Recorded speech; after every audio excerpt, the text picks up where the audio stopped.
How sin is blocking Africa's blessing. Welcome to our channel. Today, we are exposing a topic that many avoid but desperately needs to be heard.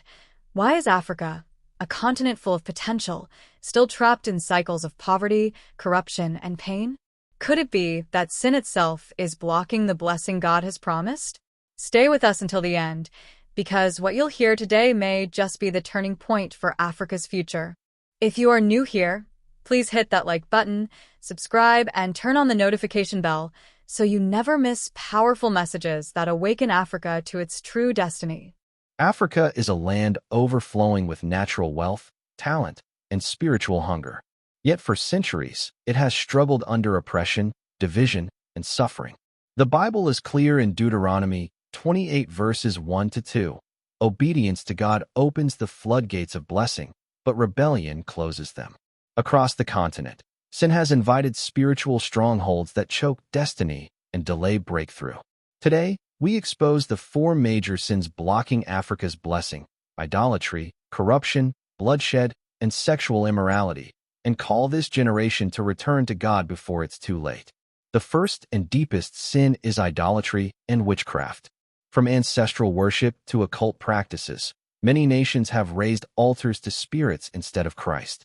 Exodus 20 verse 3 warns, "You shall have no other gods before me." Yet witchcraft, charms, sacrifices, and false prophecies continue to pollute the land. These open doors for demonic oppression that block divine favor.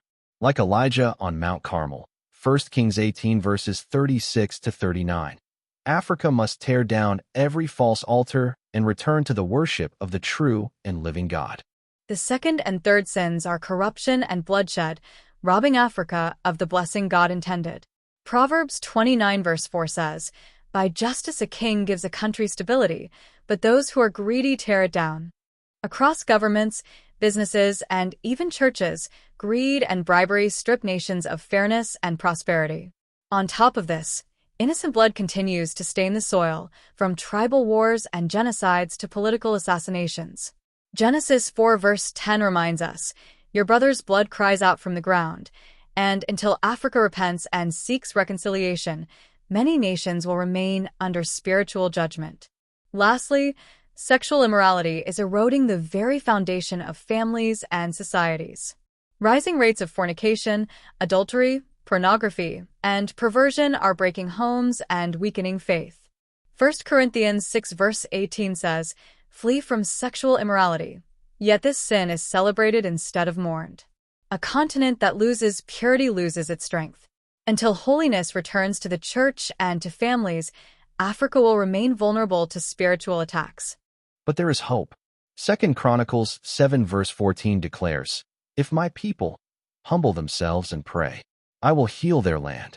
The chains of sin can be broken, curses can be lifted, and Africa can rise into its prophetic destiny as a continent of revival and light. The blessing is waiting, but repentance is the only key to unlock it. Africa needs to return to God, no other way around. If this message speaks to your spirit, comment below, "Africa shall return to God." Hit the like button for this video and share it with others. Let us stand together in prayer and faith, believing that the time for Africa's full restoration is now. See you in the next video, where we continue uncovering God's truth for Africa's awakening.